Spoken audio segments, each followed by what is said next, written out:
Oh, surat ziyadah un. Jadi nak kurma bersama begir.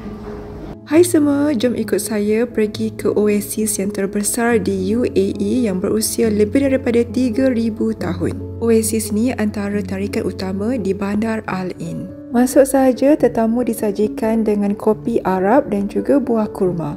Kopi ni tak ada gula dan rasa agak pahit dan masam. So, jom mulakan exploration kita. Macam saya cakap tadi, oasis ni dah wujud sejak 3,000 tahun dahulu. Ada lebih daripada 100,000 pokok kurma.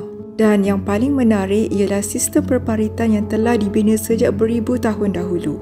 Daripada sistem perparitan inilah yang menjadikan Bandar Al Ain sebagai Garden City.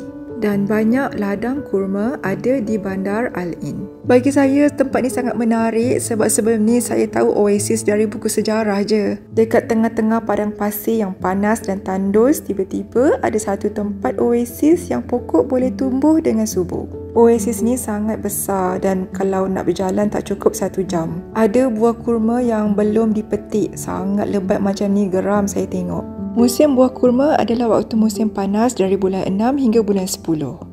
So, sekarang ni dah musim akhir untuk tuai buah kurma. Tu kat dalam plastik tu semua buah kurma. Pokok-pokok kurma dekat dalam oasis ni ada tuannya. Dia ada letak nama dekat tembok tu. Al Ain Oasis ni dibuka setiap hari dari pukul 9 hingga pukul 5.30 petang dan masuk adalah percuma. Until the next video, take care everyone. Bye!